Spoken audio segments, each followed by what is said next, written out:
is hope within your calling. There is strength in your great name. There is power in your mercy.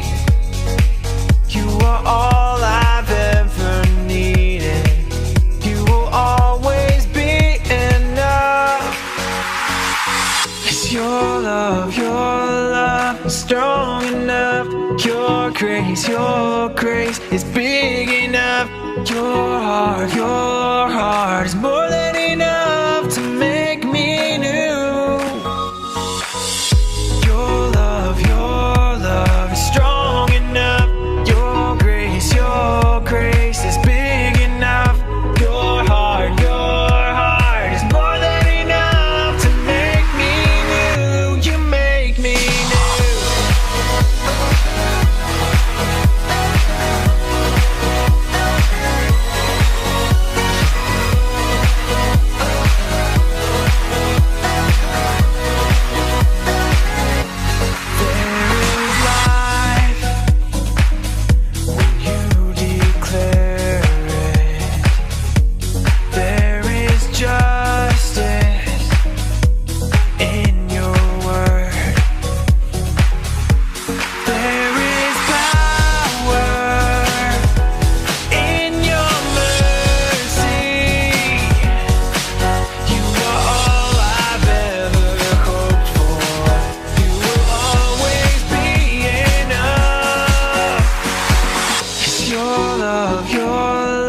Strong enough.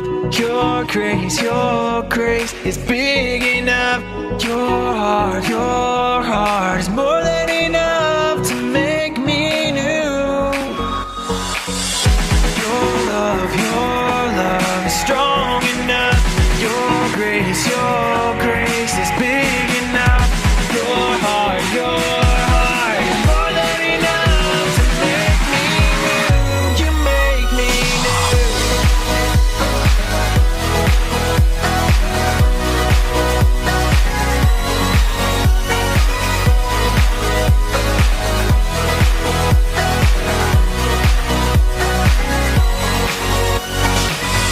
Your love is strong enough.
So, good evening everyone and welcome po sa ating midweek service. And I'm sure na ang bawat isa na nanonood online ay sobrang excited na magpuri at sumamba sa ating Panginoon. Naniniwala rin po ako na ang bawat isa sa atin ay pinagpala at pagpapalain ng ating Panginoong Hesus. And muli sa pagkakataon pong ito ay samahan niyo po kaming umawit para papurihan ng ating Diyos.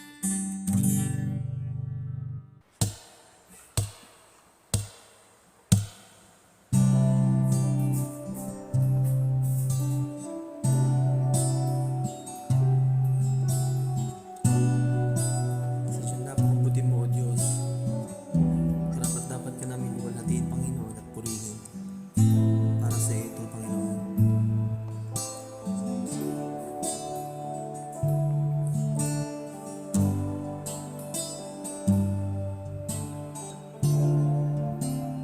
Napakabuti mo, aming Diyos Ama.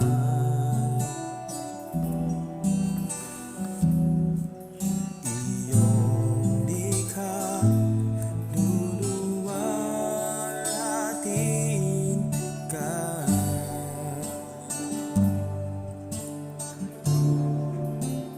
Napakabuti mo, di ka nagbabago.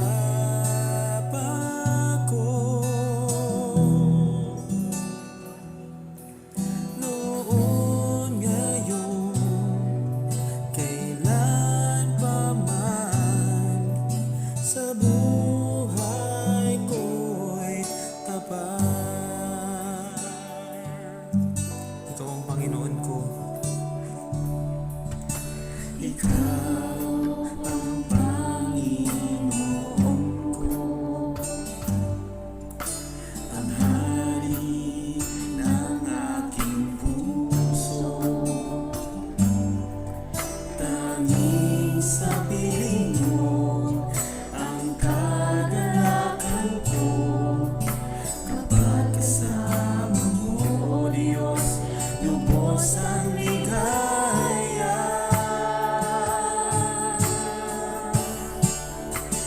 Napakabuti mo,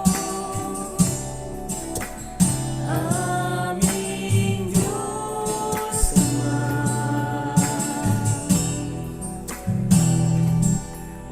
Iyong likha, luluwalhatin ka.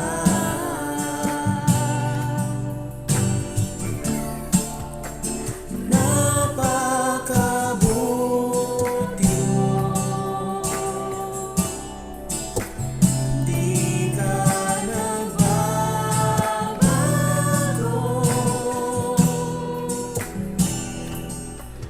Noon, ngayon, kailan pa man, sa buhay ko'y tapat. Panginoon, kay buti mo. Panginoon, kay buti mo sa akin.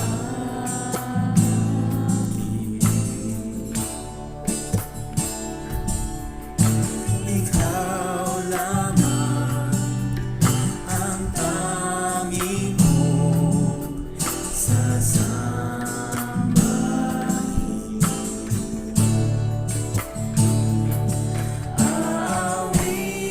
Aawitan kita at pupurihin,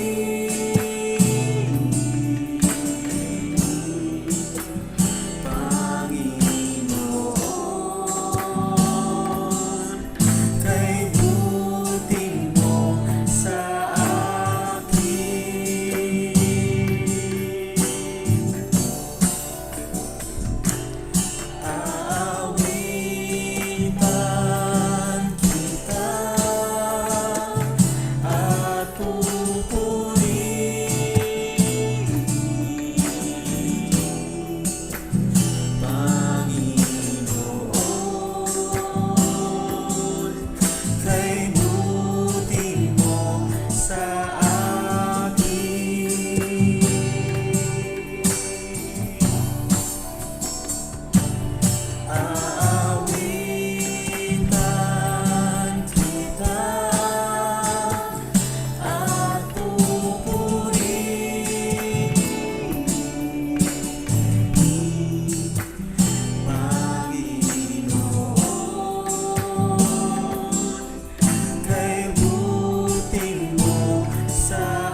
sa akin.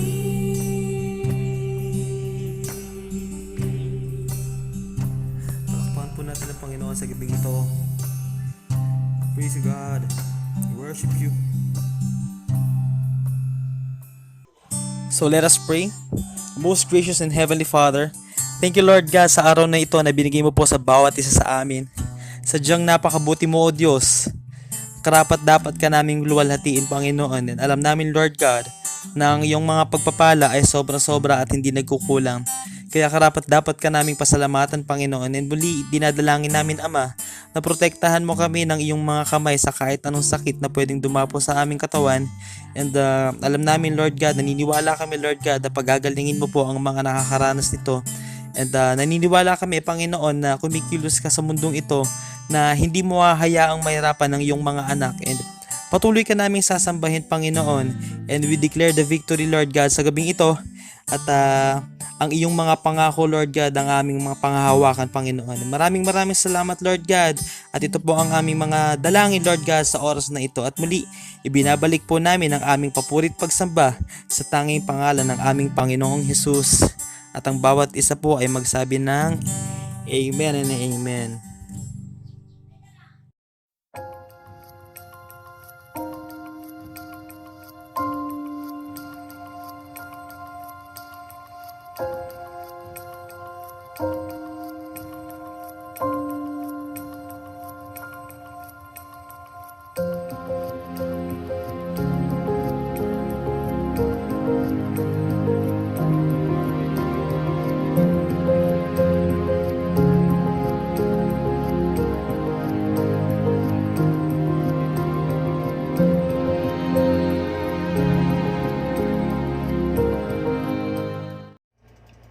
Magandang gabi po sa inyong lahat mga kapilar sa main church at sa bayan-bayanan. Ngayon po ay nasa pangalawang linggo na tayo ng ating midweek fellowship at ako po ay natutuwa dahil mayroon tayong panibagong pinagkukunan ng spiritual nating pagkain. Kaya sa bawat sandali po na lalo na tayo nasa crisis, kinakailangan po ay malakas yung ating espiritu upang hindi madaig ng katawan natin ang lahat ng sasabihin ng Panginoon para sa ating lahat. At sa gabi pong ito ay pag-aaralan po natin yung tinatawag po nating spiritual warfare. At ang ating pong text ay matatagpuan po natin sa Efeso chapter 6 verse 11 hanggang 12. Actually ito po ay hanggang 18, pero para hindi po masyadong humaba yung ating pag-uusap, mamaya ko na lang po babanggitin yung mga susunod na talata.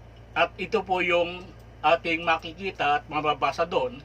Sabi po dito, isuot ninyo ang baluting kaloob ng Diyos upang mapaglabanan ninyo ang mga lalang ng dyablo. Sa 12, sabi po dito, sapagkat ang kalaban natin ay hindi mga tao, kundi mga pinuno, mga may kapangyarihan at may mga tagapagpamahala ng kadilimang namamayani sa sanlibutan ito, ang mga hukbong espiritual ng kasamaang sa himpapawid. Tayo po muna ay manalangin. Salamat po dakilang Diyos sa pagkakabasa ng iyong salita at hinihiling po namin na maunawaan namin ang lahat po ng itinuturo ng salitang ito upang sa pagkakataon na ganitong maraming pinagdadaanan ang aming mundo, tunay na hindi po kami magapi dahil alam namin na kung kasama ka namin, sino ang lalaban sa amin. Kaya sa pagkakataon ito, buksan mo po ang aming puso at ang aming isipan upang ang lahat ng aming mapapakinggan sa gabing ito ay tunay nga po na tumimo sa aming puso at sa aming isipan. Ito po ay magbunga at ang bunga nito ay mapakinabangan di lamang namin kundi ng mga tao na aming makakasalamuha sa araw-araw. Salamat po ang lahat pong ito ay aming pinasasalamatan at dinadalangin sa tanging pangalan ni Kristo at sa pagsama ng Santong Espiritu. Amen at amen. Muli, nagpapasalamat po ako sa pagkakataon na binigay ng ating simbahan upang ibahagi ang salita ng Diyos. At ako po'y nagagalak na ako ay makadaupalad nyo sa pagkakataong ito ng paghahayag ng salita ng Diyos. At I hope na kayo pong lahat ay ligtas sa tinatawag po nating pandemic, yung COVID-19. At sa panahon po ngayon, ang apektado o yung mga positive na merong COVID-19 sa buong mundo ay umaabot na po ng almost 1,300,000. So, sa pagkakataong ito, talagang napakarami na ang apektado. Hindi lamang ang mga Pilipino, kundi ang buong mundo. Kaya't kung wala po tayong masasandalan o matatawagan, ano na lang yung mangyayari sa atin. At ang mga nangamatay, sabi po dito, ay umaabot na ng 70,000 halos. So napakaraming binawian ng buhay, marami ang naghinagpis dahil sa pandemic na nangyaring ito. At hindi ko na po i-detalye yung mga bagay na yun, pero gusto ko pong bigyan kayo ng kaunting kaalaman na itong pandemic na ito ay hindi lamang ngayon nangyari, kundi noong mga unang panahon pa ay nangyari na ito, na mas malala pa yung kinasapitan ng mundo ng mga tao dahil sa pandemic na ito. Ang isa po sa pinakamalalang pandemic na nangyari sa buong mundo ay noong taong 1346 hanggang 1353. At ito po ay tinatawag na Black Death or yung bubonic plagues. So, dito po sa pandemic na ito, yung Black Plague o Black Death, napakarami pong tao ang namatay sa buong mundo at sinasabi po ng history na umabot po ito ng 20 to 50 million katao ang namatay. Dahil po napakatagal bago natapos ang pandemic na ito at umabot ng 7 taon. So sana po wag nating danasin na tumagal pa ang pandemic na ito. Kaya lagi po tayong manalangin dahil kung malaki ang scope ng pandemic na ito, ako po'y naniniwala na mas malaki ang ating dakilang Diyos. Okay, tumuloy na po na tayo doon sa ating pinag-aaralan na yung tinatawag po nating spiritual warfare, na meron pong tatlong bahagdan o yung tinatawag po nating conventional area na pwedeng paglabanan o gawing ground area ng kalaban para tayo ay matalo. Sabi po dito, sa conventional war, unang pinagtitibay ng pambansang sandatahang lakas ay ang mga mahahalagang pasilidad tulad ng mga tulay, airfield, radar, radio, television at iba pang mahahalagang pasilidad. Ang alimang bansa, ang unang makakontrol nito ay hawak niya ang malaking porsyento ng tagumpay dahil ang bawat bansa ay may kani-kaniyang estratehiya para pahinain ang depensa ng kalaban.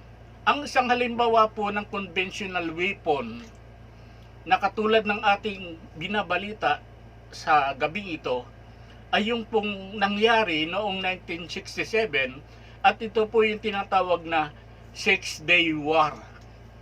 Ito po ay labanan ng Israel versus Arab countries, Egypt, Syria, Jordan, Iraq. 4 na bansa laban sa isang maliit na bansa. At sinusuportahan din po ito ng ibang Arab countries katulad ng Saudi Arabia at ng Kuwait. So alam naman po natin na ang bansang Israel ay napakaliit na bansa lamang, kaya't mahirap labanan itong malalaking bansa na ito dahil yung kanilang mga kasandatahan o mga kasundaluhan ay napakarami kung ikukumpara po sa Israel. Pero dahil po nagkaroon ng magandang estratehiya ang Israel, ay nanalo sila sa labanang ito. Ano po yung estratehiyang yon na sinasabi natin? Katulad po nung binanggit natin kanina, kinakailangan kontrolin mo yung pasilidad. Kaya't ang una pong kinontrol ng Israel ay ang airfield ng Egypt, at doon ay sira sila ng mahigit 300 eroplanong pandigma ng Ehipto at nakapatay ng maraming pilotong Ehipto. So sa madaling salita, makikita po natin na kaya nanalo ang bansang Israel dahil yung estratehiya nila ay maganda. Ganon din po mga kapatid sa labanan, sa labanan ng pang-spiritual. Sapagkat sila ay mga pinuno, sabi dito, yung mga kalaban po natin ay mga pinuno, hindi basta-basta tao. Ito ay mga pinuno at bukod sa pagiging pinuno, meron silang kapangyarihan para labanan tayo. Kaya lang hindi tayo magalaw ng kalaban ay dahil nasa sa atin ang patnubay ng ating Panginoong Hesukristo. Kaya kung ito po ay gagawin ng kalaban na pahinaan yung ating depensa, madali po niya tayong mapapasuko at makukuha niya tayong muli sa kanyang kaharian. Ano ba ito yung ating binabanggit na estratehiya na pwedeng pasukin ng dyablo para siya ay manalo at tayo ay muli niya makuha? Number 1 po, yung first strategic area ay yung ating isipan. Yung ating isipan, na sinasabi po dito, every thoughts that enter our mind has 3 possible source. Yun daw pong ating isipan ay mayroong posibleng pinagmumulan. At mayroon po ditong nakalista o nakatala na 3 estratehiya o yung source na pinanggagalingan ng ating isipan o yung thoughts na ating tinatawag. Number 1 po ay originates within ourselves. Ibig sabihin, magmumula o nagmula ito sa ating sarili. Katulad po nung during the time ng ating ninunong si Eva at si Adan, di ba meron na silang isipan na binigay ng Panginoon para alamin nila yung mga pinag-uutos at pinagbabawal ng Diyos. So, God created us with the ability to produce thought.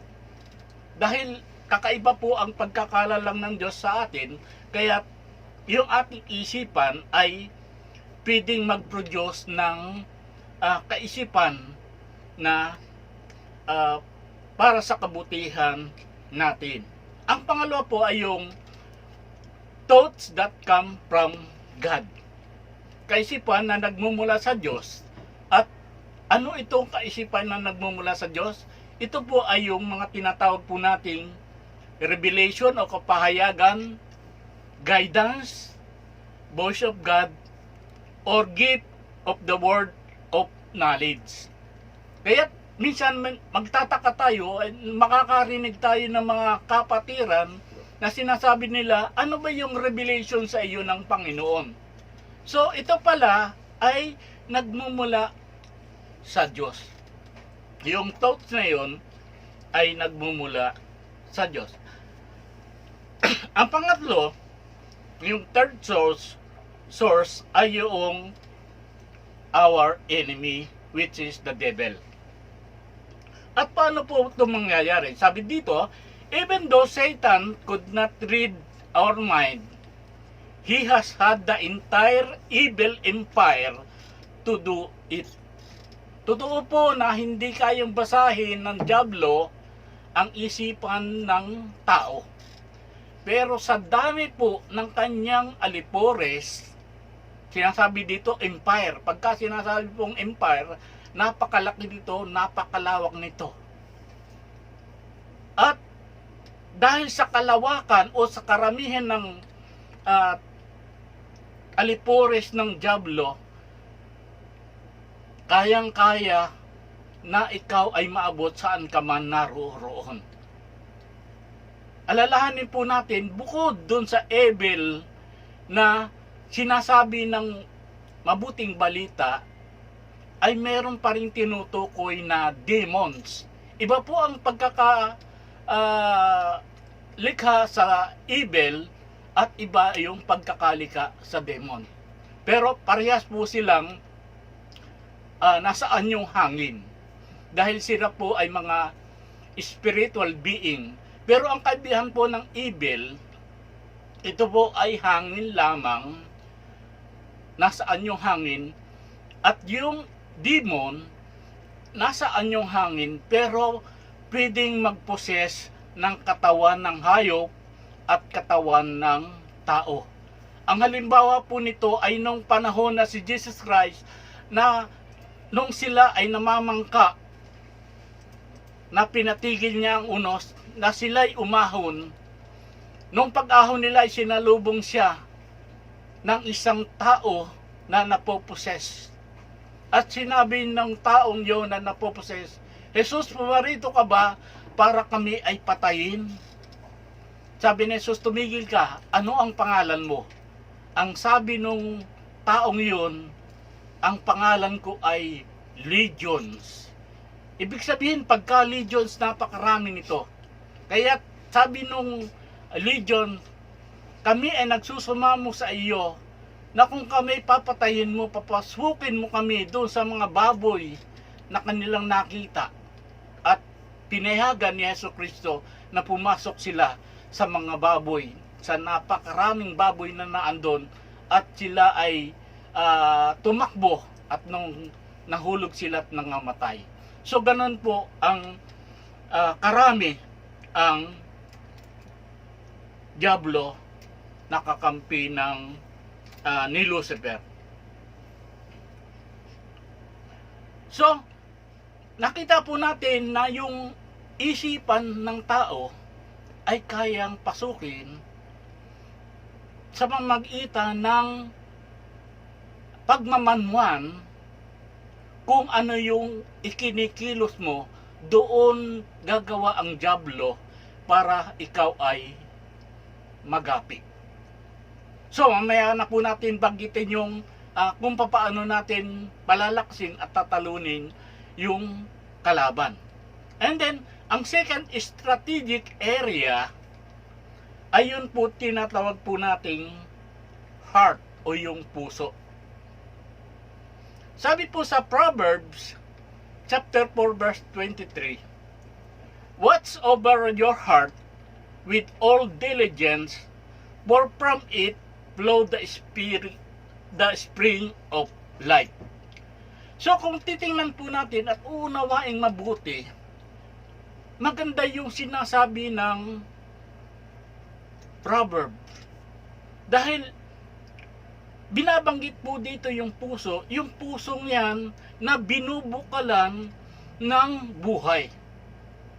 Totoo po yan na kapag ka yung puso ang unang nagkaroon ng sakit, ang katawan ng tao ay nawawala ng buhay.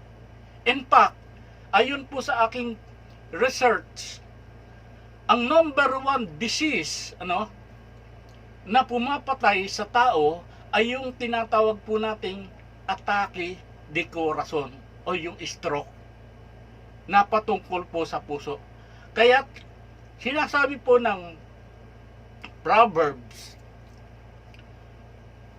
watch over your heart with diligence. So ang keyword po dito sa ating pinag-aaralan sa pusong ito ay yung salitang diligence. Ano po yung ibig sabihin ng diligence? Sa Tagalog po ito ay tinatawag na sipag. Pag sinabing sipag, kinakailangang palagi na laging babantayan mo ang iyong puso. Every seconds, every minute, every hour, 24/7. So palagi na kung hindi po natin babantayan yung ating puso, madali po at ito ay gagamitin ng dyablo para ikaw din ay kanyang masilo sa kanyang mga labang kanyang gagawin. So, ano ba yung sinasabi ng puso? There are two things that the Bible say regarding our heart. Ano ba yung issue sa puso? Ang number one pong issue sa puso, yung tinatawag po nating attitude. Merong good and bad attitude na tinatawag. And number two ay yung tinatawag po nating emotion. So dito po sa dalawang ito, kapag ka ikaw ay merong attitude, siyempre hindi ka bibigyan ng dyablo ng good attitude, at ang ibibigay sa iyo ay yung tinatawag po nating bad attitude. And yung emotion, hindi ka bibigyan ng dyablo ng positive emotion, kundi ang ibibigay sa iyo ay negative emotion. So ano yung tinatawag po nating issue ng attitude? We Christians stand firmly against sin of action, but we do not guard our attitudes diligently. Ano pong halimbawa na maibibigay natin dito? Ang halimbawa po natin maibibigay dito, halimbawa ay hindi mo type yung preacher na gumagawa ng paraan para maghayag ng mabuting balita. Dahil hindi mo siya type, gagawa ka ng paraan para hindi mo naman marinig yung kanyang mga sinasabi. Dahil hindi mo gusto yung sinasabi nung preacher na yon. Halimbawang gagawa ka ng mabuting excuse, pupunta ka sa CR at maglalagay na doon. So, yan po ay tinatawag na attitude. And number 2, yung emotion. Ano ba yung emotion? Ito po yung mga halimbawa ng emotion. Number 1 is fear, yung pagkatakot. Yung unang-unang sinabi po, yung pinag-aralan natin una na inihayag po ng ating kapatid na si Pastor Jay. Ito po yung topic natin nung nakaraang linggo, yung pagkatakot. Maraming tao sa ngayon ang takot sa COVID. Pero maraming tao rin sa ngayon ang takot na mamatay sa gutom. Kaya pag sinabi mo, tinanong mo yung tao, sasabihin nila, nakaligtas nga kami sa COVID-19, pero mamamatay naman kami sa gutom. So ganun po yung sinasabi ng tao. Dahil meron po silang takot sa kanilang puso. Ang kasunod po yung tinatawag na anger. Dito po kahit Kristiyano ay napapailalim sa tinatawag pong anger. Hindi naman po masama ang magalit dahil sinasabi na ng Biblia na magalit tayo sa kasalanan. Pero sabi din ng salita ng Diyos, huwag mong hayaan na lubugan ka ng araw na naandyan yung galit. So, ano pa yung iba? Marami po ito, pero ito na lang po yung ibibigay ko sa inyong mabuting sample, yung disappointment and frustration.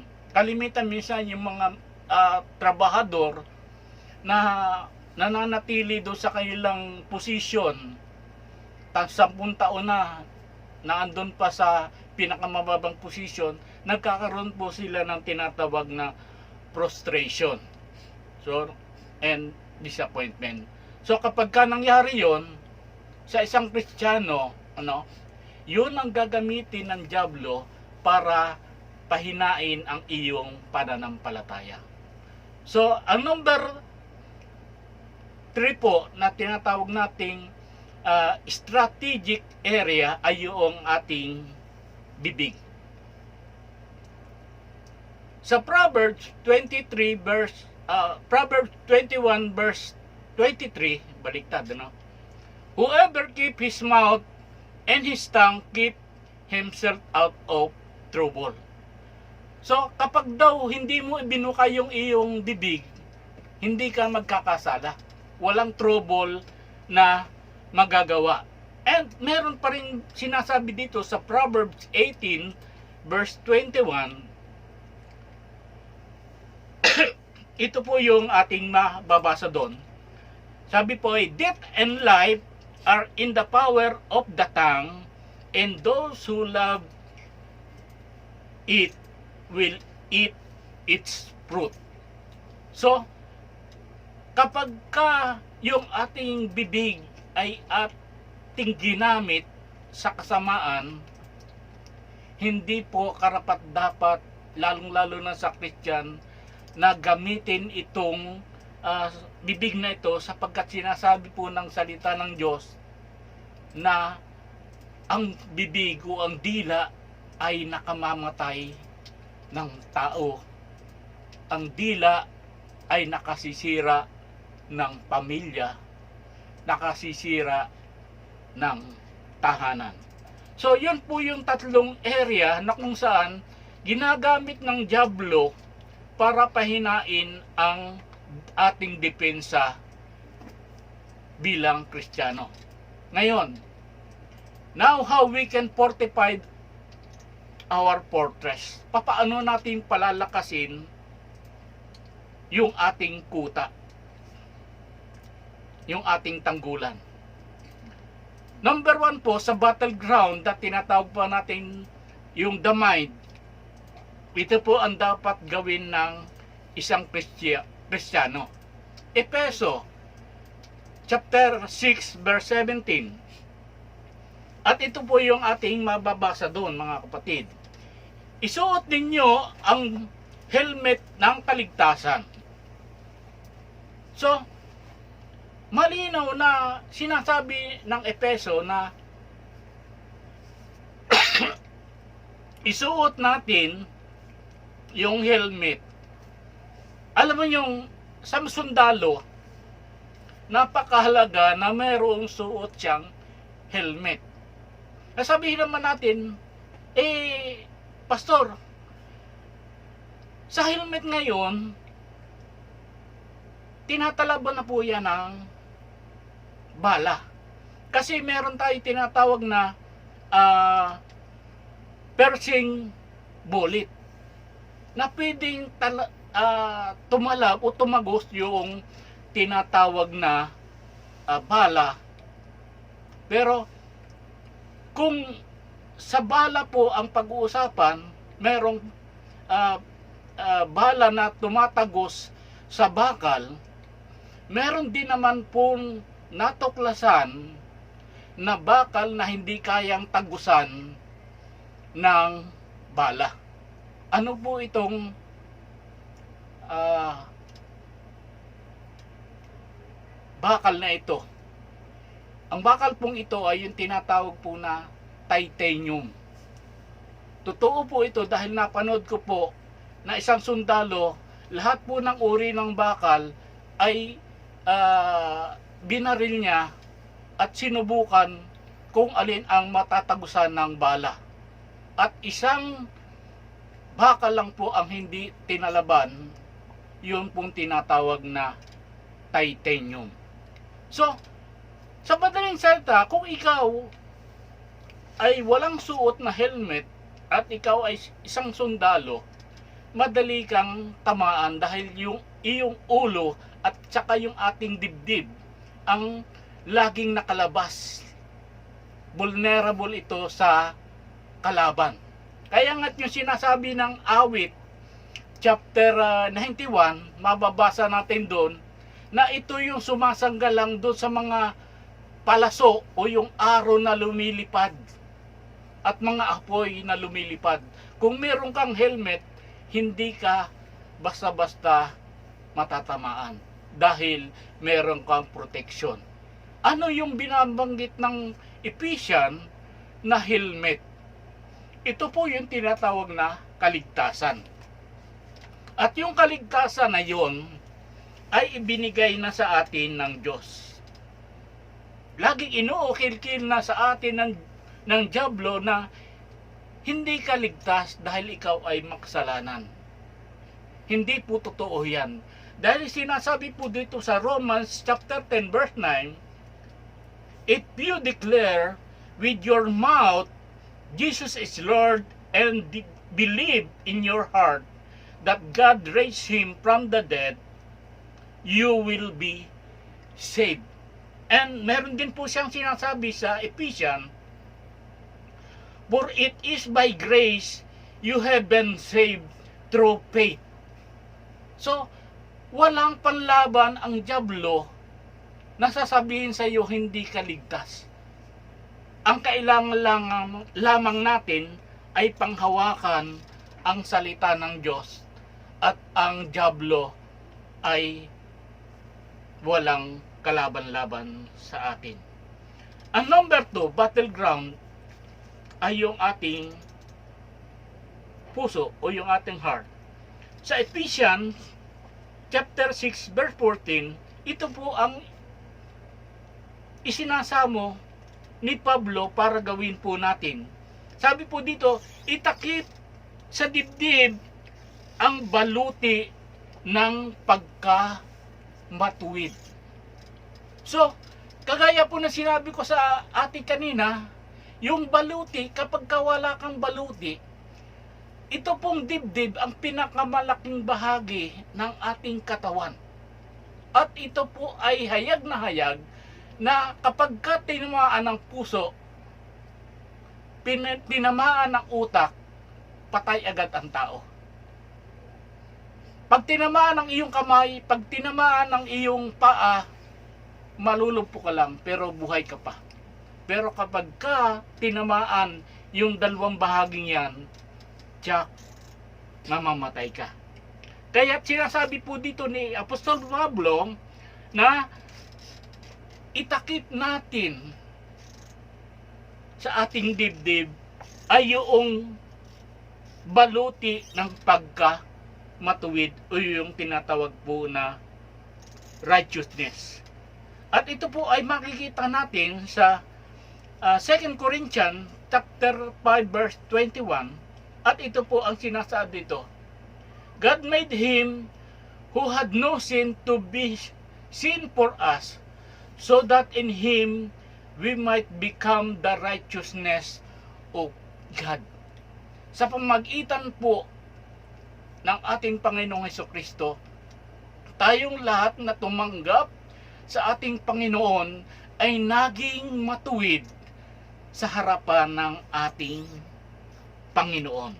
Kaya lagi po nating alalahanin ang salitang yan na hindi tayo laging talunin ng ating kalaban. And number 3 ay yung po tinatawag nating the mouth Ano po yung sinasabi dito? Sabi po sa Ephesians chapter 6 verse 17b, at kunin ninyo ang tabak na kaloob ng Espiritu sa makatwid ang salita ng Diyos. So, yung tabak na yon ay gagawin natin panggapi sa ating kalaban. Sa paanong paraan? Sabi po sa Mateo 18:18, anuman ang talian mo sa lupa ay tatalian sa langit, at anuman ang pakawalan mo ay ang pakawalan mo sa lupa ay pakakawalan sa langit. Kaya pagka pinakawalan mo at tinalian mo si Satanas, gagawin ito doon sa kaharian ng langit. Ibig sabihin, hindi pa hintulutan ng Diyos na ikaw ay magapi ng kalaban. At paano natin gagawin to? Sabi po sa verse 18 ng chapter 6, ang lahat ng ito'y gawin ninyo sa pamamagitan ng panalangin. Kaya nga po yung ating simbahan ay ginagawa po natin na lagi tayong dapat manalangin. Kaya't sama-sama po tayong nananalangin. Dahil kapag po tayo nananalangin, ang Diyos po ay lumalambot ang puso. At tayo ay tutugunin niya sa lahat ng ating mga naisip. So, sa pagtatapos ko po sa salitang ito na aking binahagi, nais ko po itong tapusin sa pamagitan ng isang kwento. Meron pong dalawang tao na nagtanim ng isang puno. Yung isa ay engineer, parang si Pastor Jay lang. At yung isang nagtanim ay isang guro, parang si Pastor Nitz. Araw-araw dinidiligan nung engineer yung kanyang itinanim na puno. At yung teacher ay dinidiligan niya, pero kaunti lamang ang kanyang tubig na inilalagay.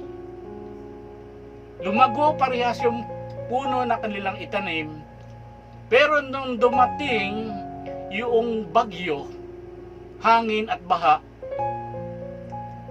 natumba yung isang puno. Hulaan po nyo kung anong puno yung natumba.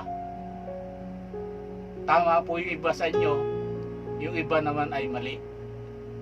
Ang natumba pong puno ay yung tanim ng engineer. At ang hindi natumba ang puno ay yung tanim ng teacher. Nung nilapitan po ng engineer yung teacher at tinanong siya kung bakit hindi natumba yung puno, ang sagot niya ay, binigyan ko ng pagkakataon yung puno na gumawa ng paraan para siya ay mabuhay, para yung kanyang ugat ay lumalim. Kaya kaunting tubig lang ang inilalagay ko. Sa gayon, yung kanyang ugat ay lumalim para maabot niya yung source ng tubig. Ano ang kaugnayan nito doon sa ating pinag-uusapan? Bilang Kristiyano, dapat po hindi tayo nagkakampante sa bawat ginagawa po natin. Dapat po ay pinatitibay natin yung ating ugat para tayo, kapag ka dumating yung pagsubok, pagka mababaw ang ugat, madali kang matumba. Pero pagka malalim ang ugat, mahirap kang matumba. At ito po ay may kaugnayan sa isang Kristiyano. Kahit ikaw ay matagal na, kung mababaw ang iyong ugat, tiyak matutumba ka. Pero kung ikaw ay isang Kristiyano, kahit bago ka pa lang na nagpapatubo ng iyong ugat, hindi ka matutumba sapagkat kasama mo ang Panginoon na iyong Diyos. Magandang gabi po at salamat sa inyong lahat.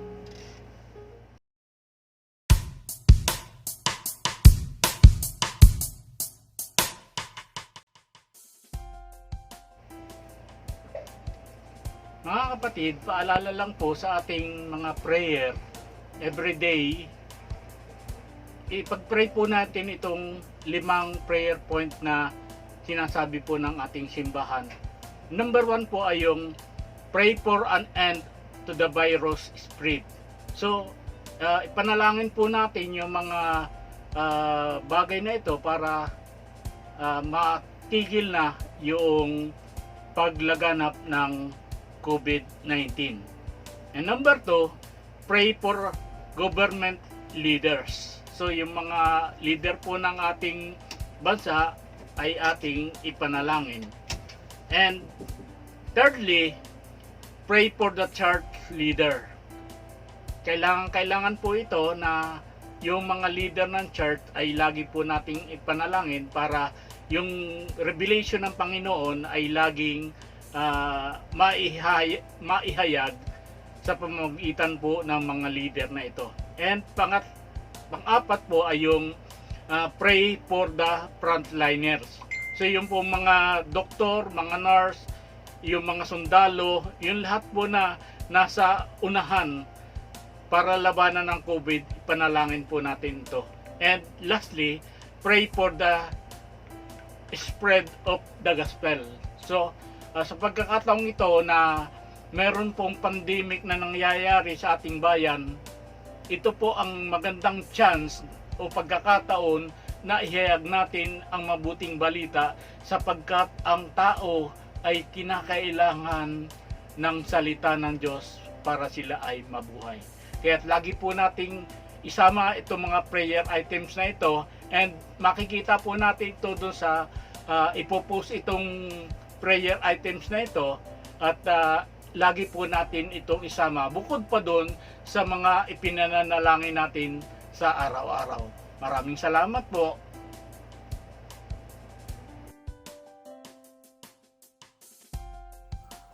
For our announcements, again, there is no need for us to go to church yet on Sundays until further notice. Instead, do join us on our online services happening every Sunday at 9 a.m. In case that you miss it, but we hope that you don't, our sermons will be uploaded on our Facebook page, so stay updated. Discipleship group discussions will still push through online. Do coordinate with your DG leaders to be able to set an agreed schedule to have your online fellowship. From 7 to 8 p.m. on Thursdays, we will be having our midweek service. There will be no synchronized house prayer on this day. We highly encourage every household of the Pillar family to join our synchronized house prayer happening every night from 7 to 8 p.m. except on Thursdays. Scripture and prayer items will be posted on our Facebook page. For more updates, follow us on our Facebook accounts, facebook.com/jcpftcpillar and facebook.com/jcpftcbbo, and our Instagram account @jcpftcpillar. Let us declare our mission and vision. Our mission is to glorify God by reaching out and mentoring families, producing spirit-filled leaders and Christ-centered communities. Glorify God, disciple families. And our vision is, by God's grace, to become an influential disciple-making church of Christ-centered families in the Philippines and beyond. Now let us speak blessings to one another. The Lord bless you and keep you. The Lord make His face shine upon you and be gracious to you. The Lord turn His face towards you and give you peace. God bless everyone.